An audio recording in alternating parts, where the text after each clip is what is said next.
Nadhani muko munasikia. Nadhani muko munasikia. Adui iko eneo kabisa. Iko anapata cha Mtemakuni. Bonjour, chers téléspectateurs d'Afro Info 243. Merci de nous compter parmi les vôtres. Situation sécuritaire autour des collines de Kasinga, axe Burondo, dans le territoire de Lubero, au nord Kivu. Des combats autour des collines de Kasinga, axe Burondo. Dans le territoire de Lubero, au sud de la province du Nord Kivu, République démocratique du Congo, les combats entre les forces armées de la RDC, FARDC, et les rebelles rwandais du M23 se sont une fois de plus intensifiés autour des collines de Kasinga, une zone stratégique située à proximité de Matembe et des villages environnants. Des populations civiles ont été contraintes de fuir vers des localités plus sûres, craignant pour leur vie et leurs biens. Selon des sources militaires congolaises, les FARDC, avec l'appui par les Wazalendo, ont lancé des opérations offensives ciblées contre des positions tenues par les rebelles du M23 sur les hauteurs de Kasinga. L'objectif de ces frappes était de repousser les lignes rebelles et de perturber leur capacité logistique et de combat dans le sud de Lubero. Au cours de ces affrontements, des frappes coordonnées, impliquant tirs d'artillerie lourde et actions de ground assault, auraient infligé des pertes significatives aux combattants du M23, selon des témoignages recueillis auprès de sources militaires et locales. Deja kule muripuko ni hatari kwa hizi saa. Muripuko iko shida. Saa hii mwake ni moto kumoto Des combattants rebelles ont été neutralisés et blessés dans les échanges de tirs qui ont secoué la zone dès les premières heures de la matinée. Bien que les chiffres précis des pertes rebelles ne puissent être confirmés de manière indépendante à ce stade, plusieurs positions du M23 ont été sévèrement touchées par les ripostes des FARDC appuyés par les Wazalendo. Deja kule muripuko ni hatari kwa hizi saa. Muripuko iko shida. Saa hii mwake ni moto kumoto tuko nabo mbamba kabisa. Njoo ile. Okay, nimetaka tu niwashulishe. Hapa ni yulo ya Kasinga, ya axe Burondo. Axe Burondo kabisa, yulo ya Kasinga. Sasa ni moto ya hatari. Ndio.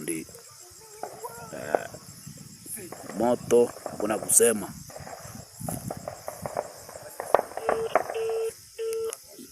Nadhani muko munasikia.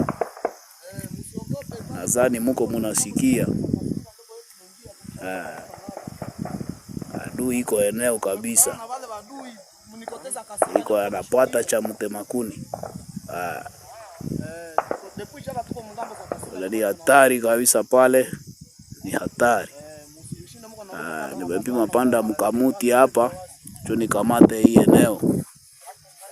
MJP en action. MJP en action kabisa. Kila kitu yote iko bien. Kuna problem. Nadhani kabisa kose muko munasikia ngoma. C'est ça. Je prends le risque. Je prends le risque de dire que ça c'est la dernière rébellion en République démocratique du Congo. Je prends ce risque. Au regard de ce que je vois, c'est que le gouvernement conduit par son Excellence Madame ici présente, ce que ce gouvernement est en train de faire, ce que le président est en train de faire, je prends donc ce risque. Pourquoi? Deux réponses majeures. La première, elle est diplomatique. On est en train de couper toutes les branches sur lesquelles s'appuyait le Rwanda. On a signé l'accord que vous avez suivi à Washington. Nous allons nous rendre bientôt. Vous allez dire que c'est pourquoi j'ai pris les risques. On va se rendre bientôt à Abu Dhabi pour signer un accord avec les Émirats Arabes Unis.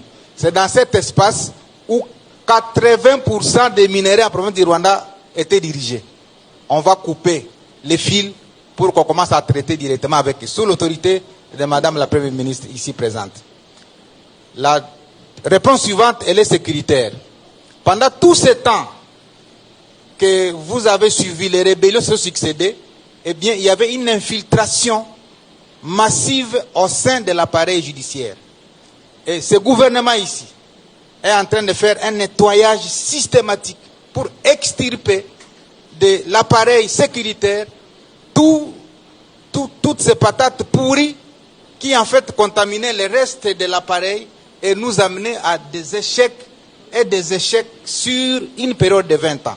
Et donc le risque que je prends, il est appuyé par cet argumentaire que je voudrais partager avec la population de Goma, de Butembo, de Beni, de Bukavu, de Uvira, que c'est la dernière rébellion. Et je vous prends en témoin, vous tous, Julien Paluku a dit, en présence de la Première ministre, je pense que vous me donnerez raison dans les heures qui suivent. Le Rwanda a une stratégie. La première, c'est de détruire le capital humain. Parce que le capital humain, c'est un facteur de production. Et comme vous le voyez, nous avons autour de 7 millions d'habitants qui sont déplacés.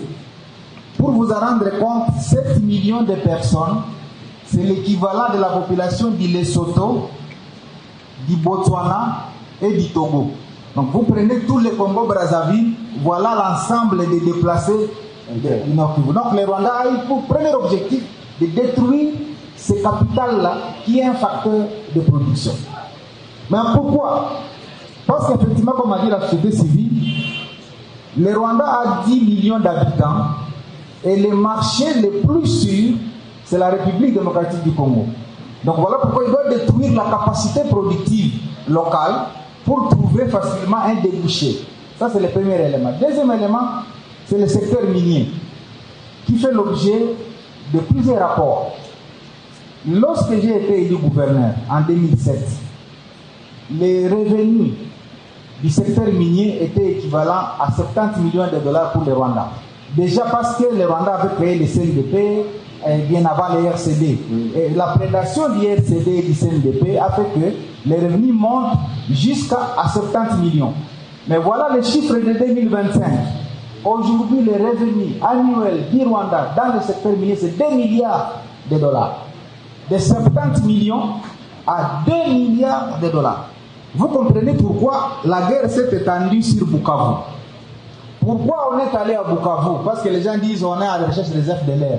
Les premiers FDLR s'appellent les récoltes, les deuxièmes FDLR s'appellent les minéraux. Je le dirai toujours.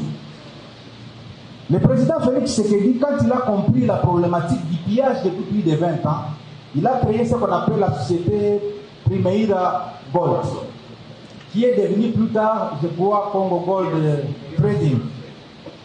Avant, pendant plus de 20 ans, la RDC n'exportait que presque 2 à 6 kilos d'or par an.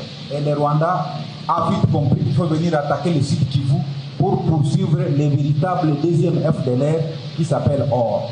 Donc à chaque fois que vous entendrez parler de FDLR, ne pensez pas aux humains, pensez plutôt, premièrement, aux récoltes qu'on veut suivre, deuxièmement, aux minéraux qu'on veut suivre. Et c'est la raison pour laquelle les revenus annuels du Rwanda ont explosé.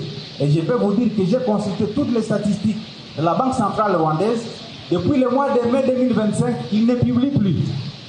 Et donc, ils ont cessé de publier les statistiques de leur production minière parce que tout simplement, c'est tellement scandaleux qu'il n'y a pas autant de gisements miniers au Rwanda parce que les minerais ne se multiplient pas.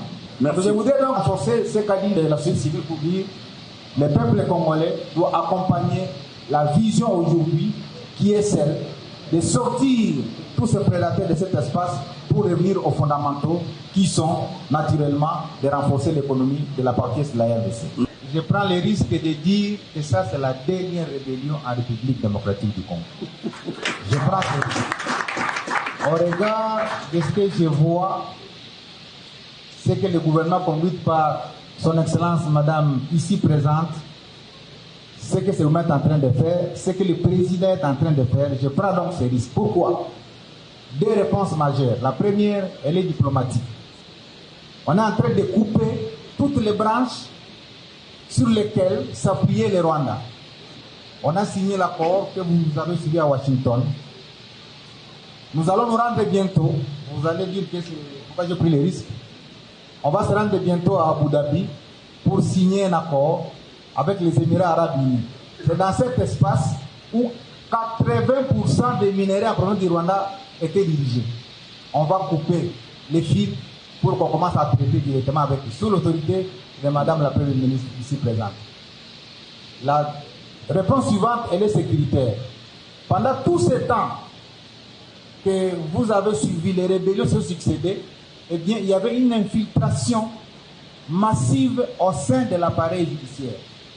Et ce gouvernement ici est en train de faire un nettoyage systématique pour extirper de l'appareil sécuritaire toutes ces patates pourries qui en fait contaminaient le reste de l'appareil et nous amenaient à des échecs sur une période de 20 ans.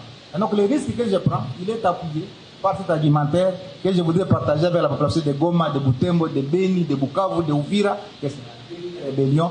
Et je vous prends en témoin, vous tous, Julien Paloukou a dit, en présence de la Première ministre, je pense que vous me donnerez raison dans les heures qui suivent. La guerre que traverse notre pays n'est pas accidentelle. Elle procède, cela a été dit, d'une stratégie pensée et planifiée, menée par le Rwanda et ses supplétifs, dans le dessein d'occuper une partie de notre territoire et de poursuivre une entreprise de prédation.